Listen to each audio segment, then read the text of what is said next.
all want to make money by doing something we love. If you could turn your hobby into your job, you'd never work a day in your life, right?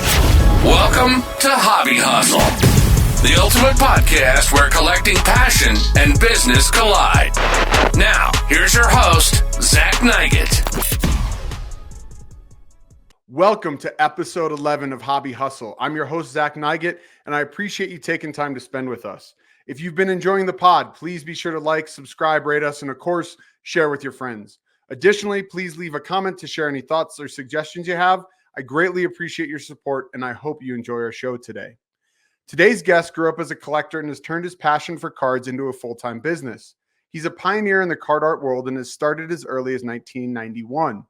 He's most well known for his contribution in the custom card artwork world by blending sports and pop culture. He's helped elevate the card art world through his own work, collaborations, and events. Additionally, he recently accepted the position of vice president for Rapper Cards. You can find him on Instagram at the Card Carver or his website, thecardcarver.com. I'm honored to welcome a friend, collector, and pop card artist, Tom Fallos, the Card Carver, to the show. Tom, what is up, man? Thank you for joining us. How are you? I'm doing good, Zach. Thanks for having me on, man. Of course. It's a pleasure. I'm excited to dive into this. But before we dive in, you're a Chicago guy too. Football season is upon us. Yeah. What are your thoughts and expectations for the Bears? The Bears. You know, you want to try to keep it realistic, but we are Bears fans, so we're a playoff team. I think we'll sneak in there at the very least. You know, I think the realistic hope and expectation is that the kid is going to perform and we win a few more games than most people really think we're going to, you know? Yeah. And, what happens. But, I mean, they've got some weapons, but we really have to wait and see how it plays on the field. But I like this young team and where it's going for sure. I don't know how you couldn't, especially, they're not just on the offensive side of the ball, but the defensive side too. Totally. I'm with you. I'm, as a Bears fan, extremely cautiously optimistic because it feels like we always get our heart ripped out. But I like what I've seen from this kid, Caleb Williams, and he seems to have a good head on his shoulders. And, he's just, I think he's a unique talent, and I'm excited to see what happens for better or worse. So absolutely. Yeah. Have you gotten any Caleb Williams cards yet? I haven't, man. I'm a pro guy. I'm not a huge college guy, so I haven't taken the dive. I did pick up a Roma Dunze. There was a blue ice that I saw from the national set. So I was like, oh, that'd be fun. And some kid was selling it, so I wanted to give him some business. So that was cool. But how about yourself? No, I have not. I'm not a pro guy too. I'm waiting for a Bears uniform. Yeah, exactly. Awesome, man. Well, hey, I know that many of the people listening potentially know you for your work that you blend sports and pop culture, but I assume that you didn't grow up, maybe in both of those worlds. So could you maybe tell us a little bit about how you got into collecting? Yeah, for sure. I think I just always kind of was a collector. My mom and my grandmother were both collectors and would take me along to antique shops when I was a kid. My mom collected like presidential pins, and my grandmother collected like cut glass, like vases and things like that you would just pretty much display. Mm-hmm. So it was just always kind of a thing. And I think a lot of kids from the 80s are the same, where collecting stickers and coins and just kind of everything was almost second nature in a way. And it was everywhere, I mean, cereal had toys and collectibles in it, like all types of different foods and products came with cards or some form of a collectible back then.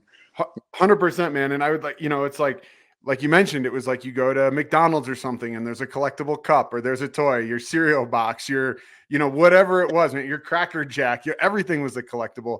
And it's funny that you mentioned the antique thing because my folks were antique people, and I've had multiple guests on this show that their parents are antique people. So there's definitely something in this collecting gene tied to parents who are into antiques. I think it's maybe an appreciation of, older things or just things or items that are interesting that, people find value in. Well, for sure. And there's definitely that connection specifically with, some of the, bigger sports like baseball in particular being so old, it is historical, And so many of those items are antiques. Yep. Speaking of baseball and old, I'm looking behind you. I know there's a lot of history back there that ties Yeah. to your family. You want to tell us a little bit about that? Yeah. So the jersey that you see here is my great uncle Bill's 1957 Red Sox road flannel. So cool. So his game worn jersey that I actually wound up coming across through a Facebook group. I've been looking for one of his bats for years. I wasn't looking for a jersey really, Mm-hmm. but on the hunt for the bat, I just get a random message from a guy that had it, and he got it through his uncle who ran estate sales somewhere in Pennsylvania. Okay. Yep, and somewhere through those estate sales, they'd come into this bat, and this guy had all kinds of crazy stuff in his collection. And he said, if it wasn't for the fact that I know that you're family, I wouldn't be looking to sell this, but I know you're going to enjoy it more than I do. Yeah. How cool, man. It's so awesome. Like, obviously a huge part of this collecting world is the community and the people. And like, it's so cool that someone recognized who you were, and then was able to connect you with that piece. I mean, that's a special piece. It looks beautiful how you have it displayed, but that's something that you can obviously enjoy and then pass down to generations of your family. Yeah, I've really been, basically curating a collection of stuff of his career, not just cards, but photographs, which I just started collecting photographs years ago. And now everybody calls them type ones and all that stuff. Like to me, they're just cool photos of my great uncle. Yep. Yep. So, yeah. That's awesome, man. Well, so speaking of sort of these different items, can you talk to us a little bit about how your collections evolved from those early days into maybe what else you collect today? Yeah, for sure. Because I mean, it did kind of just start with cards in mind, as far as sports and things go. Mm-hmm. Um, I've always kind of dabbled in collecting lots of different things, holding on to things that have, like I have a connection with. I've got photographs of like Buckingham Fountain from my grandmother that I have in a cabinet with a bunch of other things, just little things like that. But definitely moving into things like a game used jersey. I've started collecting a lot more baseballs, autographed baseballs, obviously, or specifically vintage baseballs. I decided that I wanted to have one ball for each team that my great uncle played for, like a Awesome. team signed ball. That's the Red Sox, the Orioles, the Phillies, and the Senators. Very cool. Yeah, That's awesome, man. And like I said, to be able to have that personal connection to it just takes it to that next level. I mean, my collection, I guess my brother played basketball professionally internationally, but I don't even have any of his stuff. He's got some of his jerseys, but he didn't have any cards or anything really collectible. So it's cool that you can chase that passion and sort of, continue finding awesome artifacts. yeah. I mean, the really cool thing, like stuff like this, that I never in the beginning would have thought about, but this is from the 1947 Centralia Cubs, which was the bottom of the Chicago Cubs farm system. Oh, wow. And when my uncle got picked up, and he was only 17 years old in 1947, this was given to the manager, Chuck Hawley, gifted to him. And in it, it's like this whole yearbook with photos and signatures of the whole Oh, team. wow. How Like cool. this page has my uncle's signature on it, and then somewhere in here is a photo of him. That's awesome, man. How Yeah. cool. What a great piece. Yeah, it's a pretty wild one to have. And I mean, I haven't even heard of that team as far as its affiliation with the Cubs, and to be a Chicago guy and to have that piece, that's again even cooler time. It's one of my grail pieces. I had the opportunity to buy a team signed ball a number of years ago, and at the time I wasn't nearly like into the hobby and deep into the collection as I am now. Mhm. Like I never would let something like that get past me Yeah. at the point, but at the time I just couldn't afford it. Yep. I always, was really bummed about that. And this came across, and not only was it signed by the whole team, but there was photographs that are all like true one-on-ones, including one of my great uncle when he was 17. That's so cool. Well, everything happens for a reason, man. And it sounds like you ended up with a pretty special piece either way. So that's cool. So speaking of evolutions and how your collections changed, you've evolved. Can you talk to us a little bit about how you got into the card art world? Yeah. I'd just been observing some other guys doing card art on Instagram and felt like it was something I could do. And my son had bought a box of like 90 down rust, ripped it all. We had a pile of cards, and it was during COVID, I'm pretty sure. And it was like, there's not much else to do. I guess I'll friggin' give this a shot. And my wife had been making t-shirts also, and selling them. And she had a bunch of like this different vinyl materials like cracked ice and stuff. And we had all the Mhm. cards, and I'm like, well, I'm start mashing this stuff up. And it led to this. That's awesome. That's cool. And it's cool that, take a negative of the pandemic and turn it into a positive, right? And I think it's interesting how much in the collecting space it really has come out of that pandemic. Like I talked to so many collectors, not just on the show, right? I'm talking about everyone who I interact with, and they've rediscovered the hobby or they found it for the first time, but it all goes back to the pandemic. So it's interesting that you have that same tie. So you've been a little bit of a pioneer in this world and in this space. So could you tell us a little bit more about sort of what you've seen and how you've seen the card art world grow over the past few years?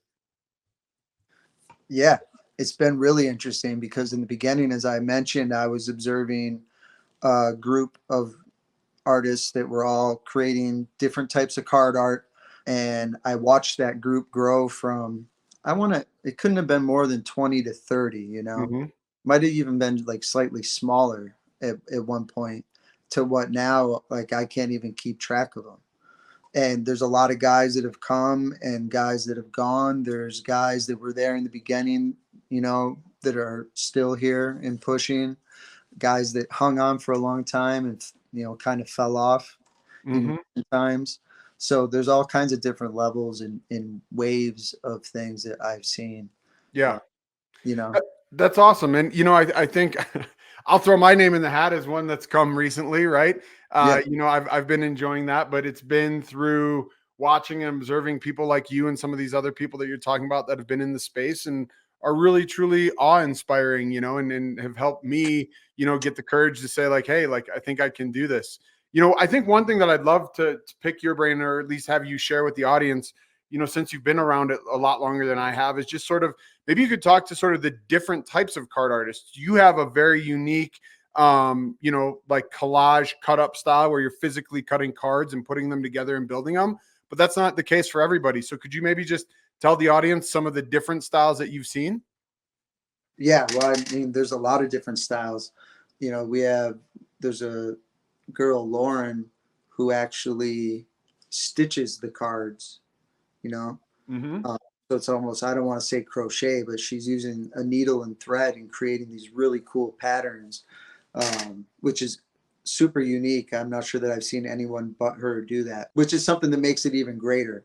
Yep. Um, Finding your own style is something that I really recommend to people. So, you have guys like Andy Friedman, who's known best for his watercolor work, and he has like a very, specific style. Again, when you see a Andy Friedman piece, you know that it's an Andy Friedman piece. Totally. Yeah. You've got Kev's Cards, who is really good with different shapes and like very, like geometry minded. Mm-hmm. And his cards are just, beautiful, and it shows that he takes that, aspect to it. And then you've got guys like Blender Zombie and Card Killer, who, man, they do something where they cut up different types of like prisms and different refractors and create something that they call like a sunburst. And it's this crazy like sun ray type of pattern with all these different effects from different types of cards. That's super cool. I mean, you could just keep going on and on about all these different styles, which is one of the great things about it, because there's something for everybody, you Yeah. know? Yeah, and different subject matters too.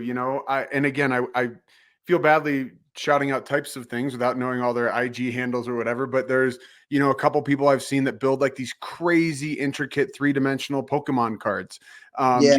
There's people that will do like like I'm doing that's more illustration style. There's this really cool gentleman, Paul Schlossman. I think we actually both met him at the National, but he's taking starting lineup figures and doing like photography outside with them, so it's really Yeah. just exploding into a variety of different types of people. I mean, other people at the national show that you put on, Ken Carl, amazing illustrator, Jordan Spector, amazing illustrator. Like, it's just cool to see all these different people coming into play. And I think, it speaks volumes as far as the space growing, right? Yeah, for sure.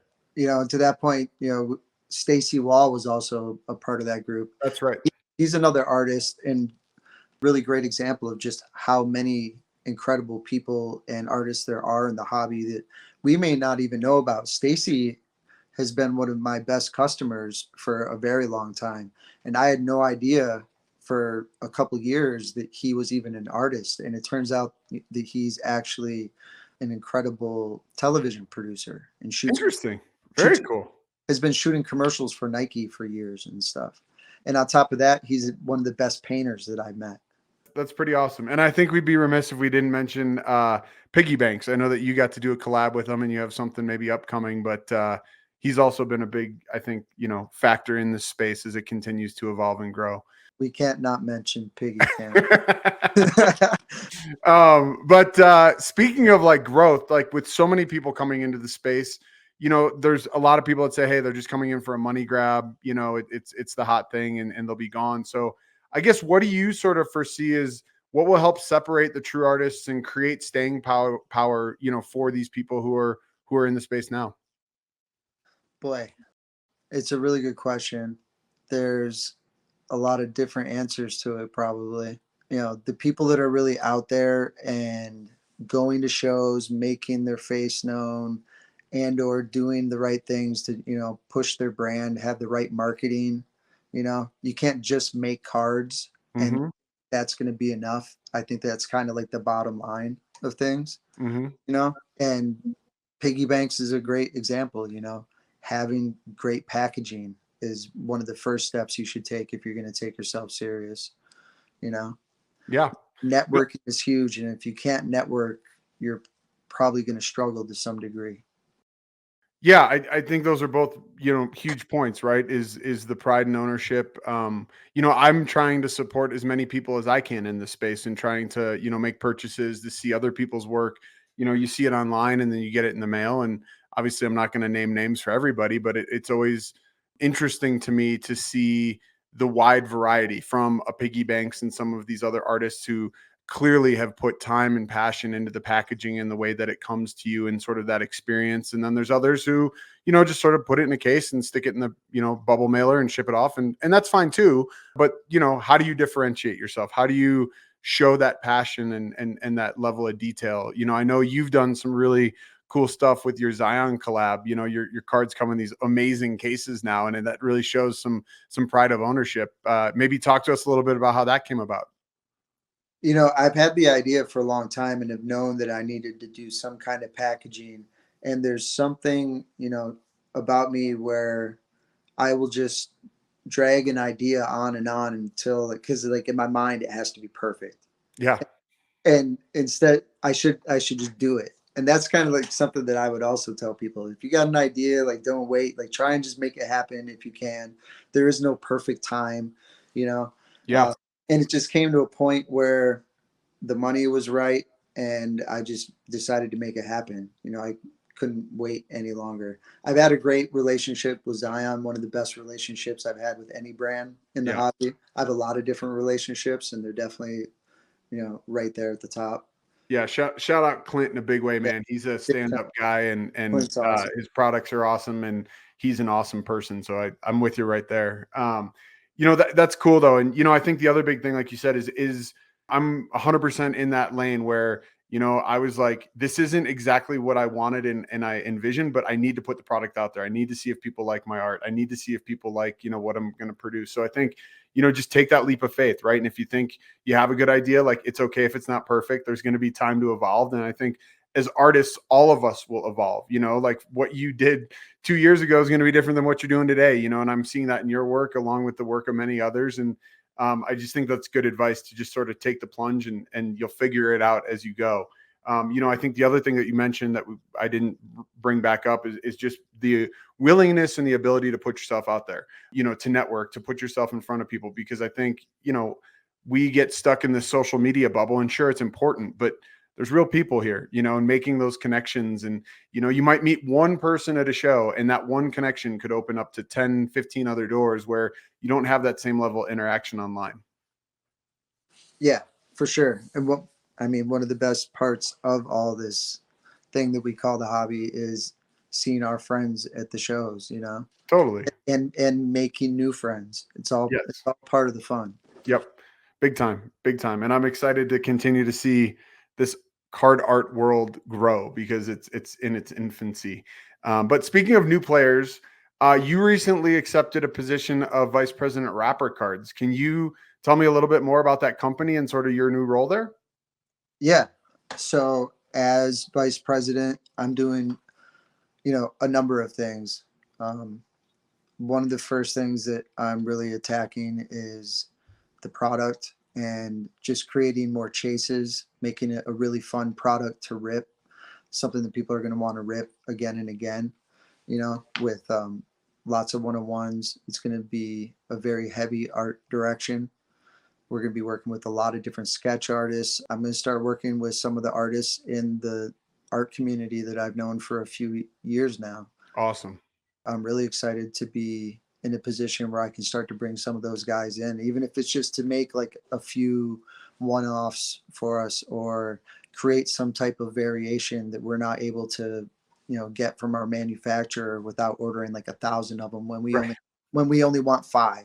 Yeah. But just getting people involved in the whole thing. And the whole company is what it sounds like, Wrapper Cards. We do exclusive license deals with rappers. We put out the trading cards with autographs. They're all on-card autographs. In the future, we are going to have cards that do have sticker autos also, just because it makes sense to have these artists sign not just the cards. If it's going to be one signing, we're going to have them sign as many cards as we can. Mm-hmm. And then, have them sign some stickers that we can then use for special drops in the future. Yeah.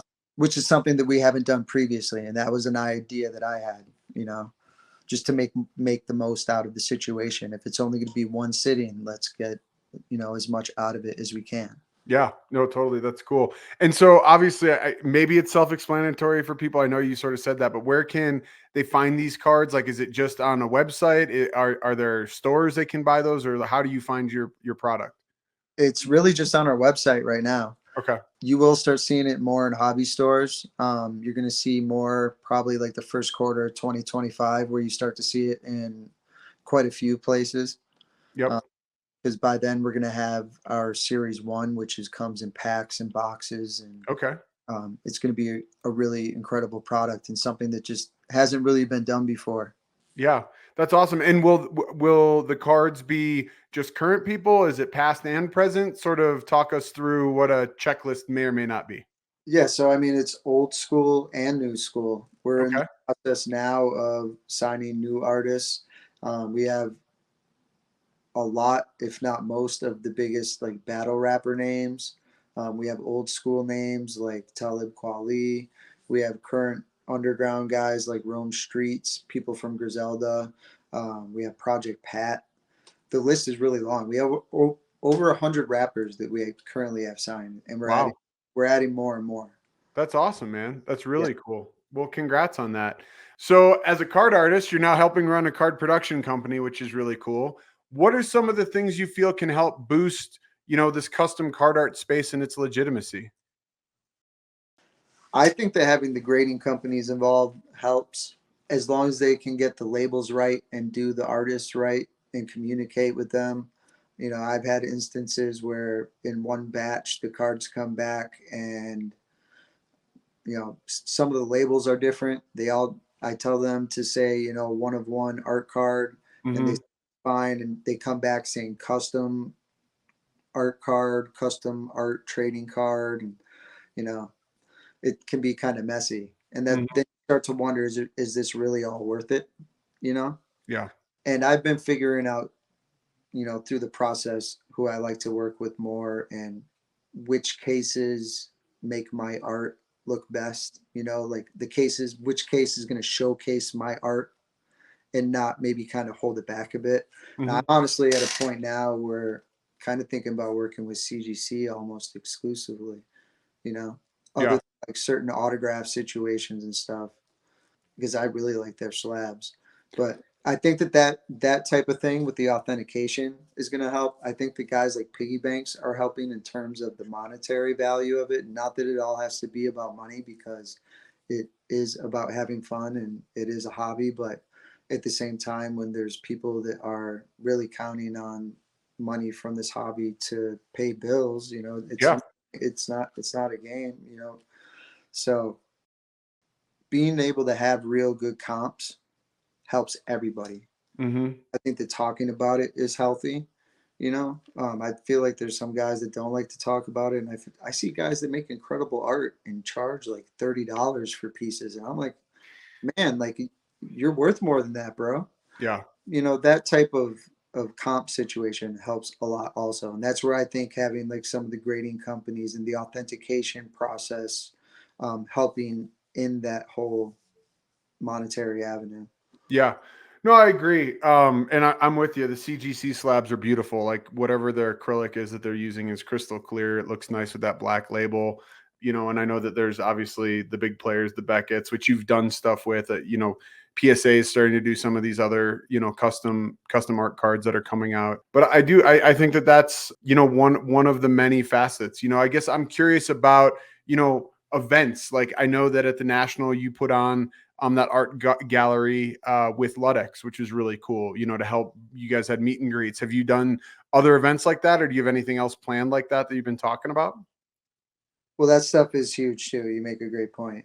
And that is the whole point of doing those events, Mm-hmm. is bring artists together. I'm always trying to do things that are different also. And these types of things haven't happened yet because no one's just, pulled the trigger and said, hey, Right. I'm going to do it. So I definitely have tentative plans to do them in the future. I want to. There's nothing solid other than the national looks like it should be on again next year. And I'm going to do everything I can to make it even more, robust than it was this last year. Yeah. I mean, this summer was great having our own space, even because it went from last year. Me and Andy Friedman organized a few hours in the back of the VIP room on Saturday. Mm-hmm. And we were in the back of the room, just came in, threw our stuff on tables, and that was it. Yeah. So this year, having a wall with me and 5 other artists' logos all printed on the wall, said Card Art Gallery, Ludex.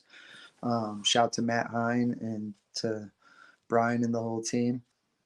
So I'm looking forward to doing that again, but even bigger. And we're going to be back in Chicago, which is the home turf for Ludex, and coincidentally, you and myself. Yeah, totally. Well, hopefully, if there's an opportunity, I'd love to be a part of that. But to your point, like, I think what was so cool about that was that not only could people walk by at any given time and see, the pieces that were being displayed, but that there was meet and greets and they could interact with the artists. And, again, like all it takes is, 1 or 2 really positive interactions and you have a new collector for life, and that's really valuable. Back to the monetary side of it. Like, we need people who appreciate the work that's being done to support us so that we can continue doing things that we love and hopefully creating things that they love. Yeah, absolutely. I mean, that's one of the things I've been really, really grateful for with this whole art and hobby thing has been, I never intended for it to be anything like this. I started making cards because it was fun and we collected cards, and, it just kind of grew into this thing that's allowed me to collect even more stuff. Like I wouldn't have the collection that I have if it wasn't for card art. I'm Yeah. super thankful for that. I've got a whole lot of different friends in my life now that I never would have had if it wasn't for this either, which is a blessing within itself. Because, I mean, in life, you have a lot of people come in and out of your life. And especially when you get to be a little bit older, more and more friends start to kind of fade away. People move, people change, whatever the situation might be. So to, be able to have like a new wave of friends has been really cool. Yeah, that's awesome, man. That's awesome. Well, and you've had some real success over the years, both obviously as your artwork and hopefully now as a VP. Can you share some of the insights about how you've built your business and what you attribute that success to? I think one of the main things that I attribute it to is doing what I say I'm going to do. Follow through, man. It's a crazy thing, right? Follow through is huge. Yeah. And, just always trying. A lot of people will ask me, oh, how did you do this? Or how did you do that? And I'll tell them, well, I asked. And, Mm-hmm. and sometimes it's as simple as that. Yeah. If you have an idea, don't be afraid to reach out and send a message, send an email, do the work that it takes to find that email, do some research and figure out who you should be contacting, and take a really good angle. I attribute it to that type of just that go-getter mentality, A hustler, baby, a hobby hustler. Yeah, that's right. That's right. That's awesome. That's awesome. So in addition to, obviously having that go-getter attitude, are there any sort of marketing tips, or has social media really helped? Like anything you can give the audience sort of on that level? It's really tough, man, because I'm just learning as I go to be Sure. fully transparent. Yeah. Everybody's along for the ride with me. All of this is new to me. I mean, I think that just being yourself, I'm sure that there's things that I could do to boost my followers and whatever else, but I'd rather just be myself and let it be organic, and Yep. what comes will come. It doesn't need to be a big rush. I'd rather have, a smaller following of like true followers, people that are really into my shit, than Mm-hmm. have like a ton of people that are just fake. Yep. I want people that are here to, have fun, and people that are into the art and want to see some really cool, different shit. Yeah. Well, and I mean, you definitely are putting that type of art out there, like your pieces are beautiful and they stick out, and the attention to detail, some of these like shadow box style things that you've done with, specifically the last collab that I got to see at the National with you, with the gold leaf that was around the whole border, but it was also on the inside of the shadow box. I mean, it's phenomenal work, Tom. So you're really leveling up the card art game, man. I give you big props there. I appreciate it, man.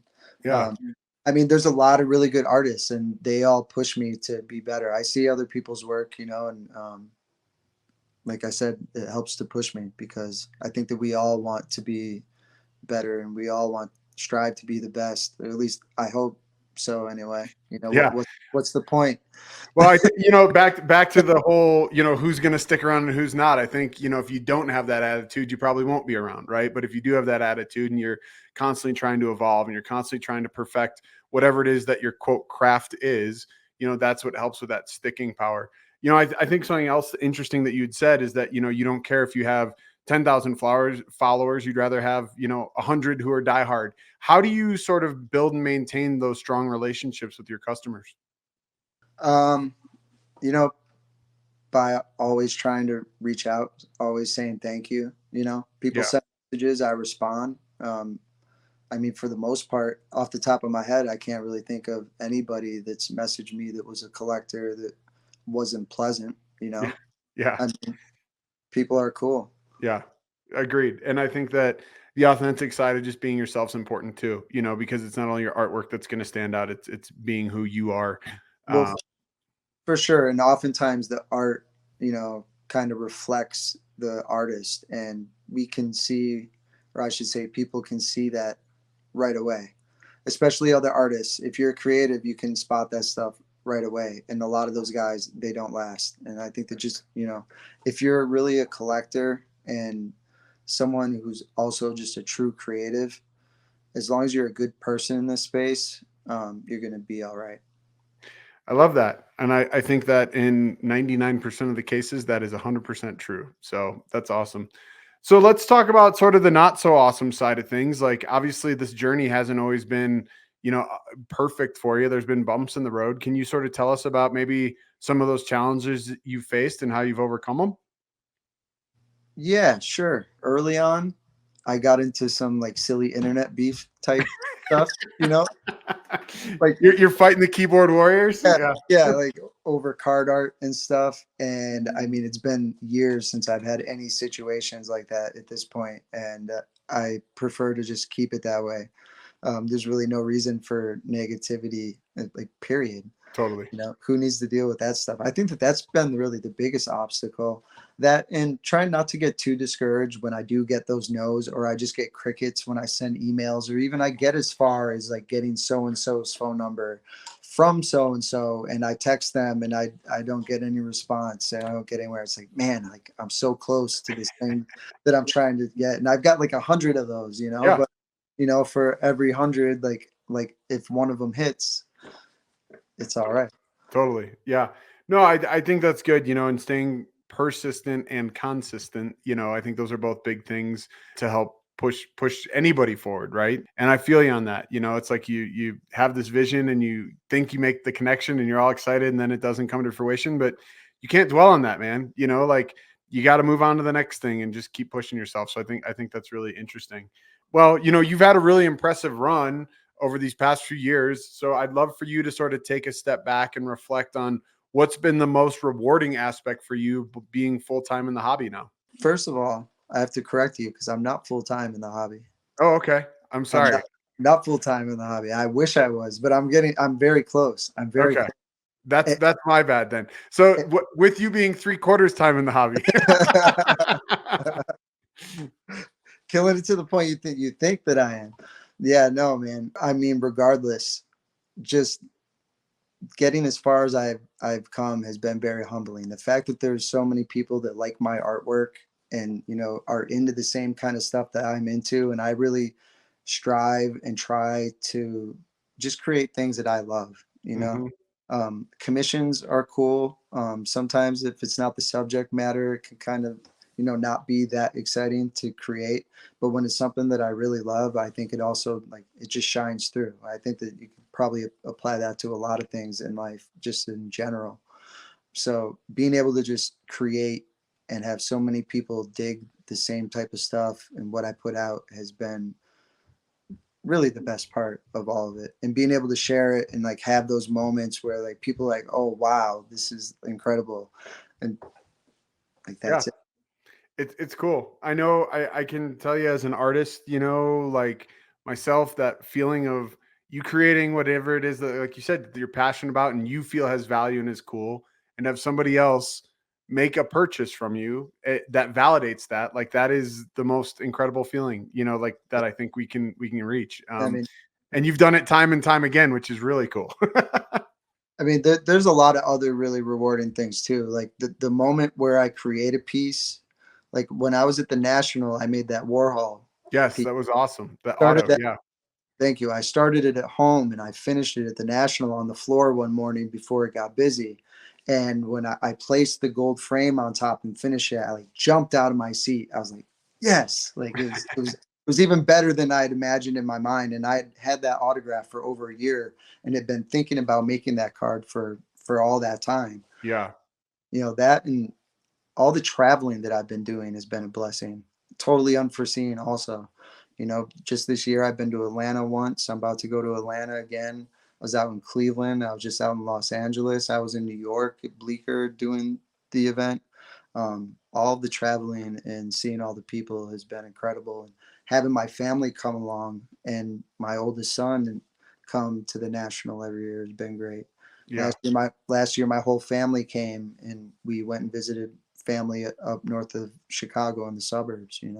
Yeah, that's awesome, man. And the fact that you can turn it into a family affair and share it. I had the opportunity to meet your son at this year's National too, which was a pleasure. And it was awesome to see you guys ripping baseball cards together. It's cool that, you can take your passion and that it connects, you and your kids is something special, man. And I'm starting to be able to get that with my son. And I think that's just a really cool thing. And not to say my daughter's not into it. She's just not into the collectible stuff as much, so we have Yeah, our own bonding time, but to be able to have it within the hobby is pretty cool.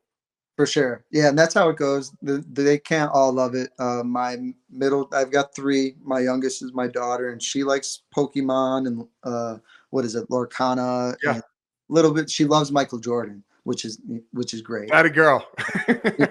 And then my middle child he's more of a gearhead, anything with the engine, loves his skateboards, snowboarding. And then you met my oldest, River, and Yep. I wouldn't want two Rivers anyway. Like one River is enough. He's one of these young gun, flip him and rip him type of kids. That he's sharp. Yep. Yep. That's awesome. That's really cool. Well, hey, I'm curious, you've reflected sort of back a little bit. Let's talk about moving forward. Can you talk to us about some of your sort of goals and where you hope to take both your card carver business as well as wrapper cards, here in the next 12 months, 24 months? Sort of what does that look like? I mean, I'm really hoping to start working with Fanatics and Tops to some degree, whether it's just getting some of my one-on-ones into their product one way or another. It seems like it will happen eventually. And if you guys don't know this, things with corporations take forever. Luckily, That's an understatement. yeah, it is, and I realize that it's going to take a lot of meetings, but I mean that's one of my biggest goals. I want to start doing more wall art, like larger pieces. Cool. Yeah. I have a stack of like large slabs that Corey at Show Your Slabs gave me, and I just got to put some art in them. Trying to keep going to more shows. I don't want to miss the next Fanatics Fest. I don't know when that is or where it's going to be. I think it's Orlando, November. They're doing a quick turn, man. I saw EJ and I was like, he's like, yeah. I'm like, wow, that's fast. Yeah, I would love to get involved with that, but I also only have so much, fucking time off. Yep. Part French. Yeah. We do. We have lives outside of the hobby and everything else, right? And so it's finding the bandwidth and picking and choosing your spots and being able to try to take it in all. Well, I wish you all the best with the top stuff, man. I think that would be really cool. Obviously, your pieces are larger format, so if they can get them in the package, awesome. But for sure, they could do redemptions at the very least, Yeah, and I mean, I don't have to make them so thick. I typically do a 130 to 180 point, and I mean, even a 130 would fit. But I can also go. It doesn't have to be that thickness. I just do that because it helps me achieve like that shadow box style, and it just makes it so much more dramatic when it has that extra depth. Totally. And I think that those pieces are like very signature to you, like to get that level of depth in the way that you do it. It looks really, really cool. Yeah, I appreciate it. I plan on doing more stuff too with the packaging, adding more little elements to the things that come with the cards, membership type stuff, things that I've wanted to do for a long time and just, have been either too busy or just not enough capital. Life is expensive, It only seems to be getting more expensive. Yeah. But I do really take this seriously. I put a lot of pride into it and I want every aspect of it to reflect that. So I'm really trying to take all these different steps to get to that point where I'll actually be satisfied, Yeah. Well, it shows, man. Like I said, the quality of your work is really phenomenal and what you're doing is really cool. And I'm excited to sort of see, where that keeps going. So Tom, this has been amazing. And I know, you've got other stuff going on and I appreciate you taking the time to talk to myself and the audience. But before we leave, I like to always ask the guests sort of what would you give as one sort of valuable tip? What is that golden piece of advice that you would sort of give aspiring collectors or entrepreneurs in the space? Just to collect what you love. I know it's so simple and everybody says it, but I mean, that is just like really like the best golden rule. Cause if you get caught up in a lot of this other stuff, like all the hype and everything, it's probably going to end up burning you. Yeah, I agree. You see it time and time again, but the stuff that you love, if it goes up, down in value, who cares? You love it. And it's cool to have in your collection, I mean, maybe don't buy too much of it though. I went heavy on hobby buy it. I got so much buy. None of it's big stuff. I'm not a guy going out and spending a ton of cards. But there's enough of them. I have like 50 hobby bias cards. Why did I do that? Yeah. Well, because you love the Cubs and you loved hobby. So, that's okay. He had his moment and the Cubs had their run. And I, to this day, man, it sort of chokes me up a little bit. My grandfather lived his whole life, never got to see it. And, a year and a half after he passed, it happened, which was really cool. So you and I got to see it in our lifetime, which is awesome. Yeah, for sure. Yeah. I'm the same way with my, both my grandparents. So yeah, that's awesome. Well, hey, before I let you go, any sort of upcoming projects or events that you want to share with our listeners? I'll be at Culture Collision coming up, just a couple of weeks now, which is kind of scary to say because I have some things that I need to order that I'll hopefully have before then. There you go. Yeah, because that's September 13th through 15th. Is that right? Yeah. Yep. Okay. Yep. Yeah, I'm definitely going to come through with some new stickers. And I've got a whole lot of art right now, more art than I've ever had. I'm really excited because it is a game of inventory. So I've got plenty of it, which is great. A lot of people haven't seen most of it too. And beyond that, I don't really have anything planned. I am going to be down in New York again, probably sometime this fall. There's nothing set solid yet, but there should be something happening there. And then hopefully be back in Atlanta again in January. Cool. Yeah. Yeah. I know Raphael and the team have been real aggressive with creating, multiple experiences for Culture Collision, which is a great show. So yeah, if you guys are thinking about or interested, definitely, go check out culturecollision.com. I know they're real active on IG, Ralph's Prism God, Joyce's Prism Goddess. They have information all the time, but it'll be cool to set you up. And I did see that you were teasing today that you got some exclusives. I don't know if there's anything you can share, but I do know that it'll be pretty cool. It'll definitely be pretty cool. I have no idea really exactly what I'm going to do with it yet. I have to complete it. I like it. I have the card picked out, but I just have not actually, done it yet. Okay. But I did do the 3 cards for Culture Collision. I'm really excited because Monster is one of the big sponsors for the show, and Monster's logo is also on these promo cards. Awesome. With the Card Carver branding, which is just really cool. And they're actually, that's something that I forgot to mention of things that I want to do is work with more brands, not just Tops, but I want to work with Monster Energy. I want to work with Vintage Frames, a sunglass company. Yep. I want to do sneakers. I want to be the Virgil of the hobby, really. Yeah. I mean, that you shoot for the stars, man, and if you could become the Virgil, that would be something else. But I think you're well on your way, man. The things that you've done have been really cool. Hey, I've been popping up this banner for the people who are watching us, but for the people listening, they can't see that. So do you want to share with the audience sort of where people can find you? For sure. It's the Card Carver on all social media platforms. I've got it pretty much locked down everywhere.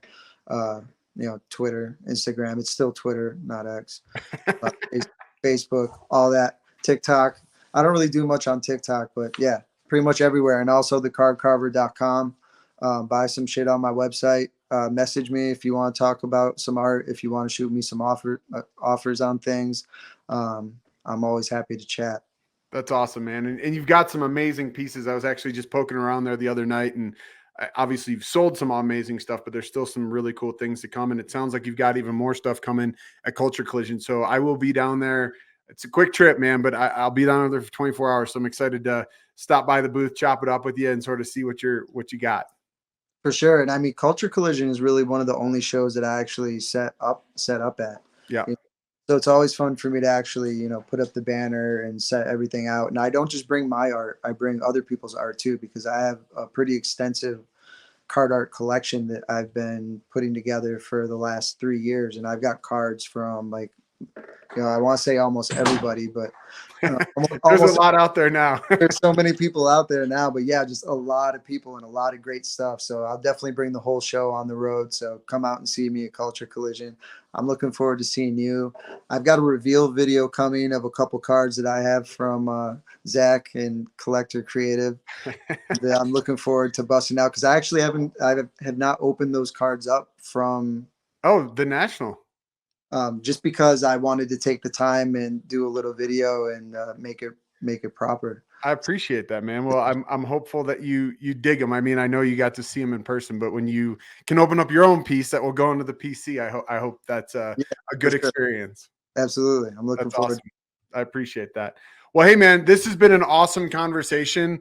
As someone who's just getting started in this world myself, it's an honor to be able to talk to you and have you share some of your experience and your knowledge and success, and I'm really sort of flattered that you'd be willing to come on and talk to us. And, I've learned quite a bit. I hope that the audience has. And I just, I'm excited to see you at Culture Collision. I'm excited to see where the future holds for you, both as the card carver and for Rapper Cards. So thank you so much for taking the time to talk with us. And I hope that you have an awesome evening. I appreciate it, man. Thanks a lot. Be well, man. Guys, thank you so much for watching. I hope that you enjoyed watching this episode. Hopefully you learned something, got some inspiration. If you enjoyed the show, please be sure to like, follow, subscribe, and of course, please share with your friends. This is a passion project of mine. I enjoy being able to sit down and talk to, awesome fellow collectors and people who are passionate, and I'd love to continue doing that. And by you sharing and subscribing, that just helps me be able to continue doing that. So remember, keep on collecting, keep on hustling, and we'll see you next week on Hobby Hustle, where collecting, passion, and business collide. Thanks so much. Hobby Hustle is brought to you by Collector Creative. If you're a collectible brand or company looking for help with marketing, branding, design, or development, head over to collectorcreative.com and drop Zach a line. We'll be back next week. In the meantime, connect with us on Instagram, TikTok, and YouTube at collector_creative. And be sure to like and subscribe so you never miss an episode. We'll see you next time on Hobby Hustle, where collecting passion and business collide.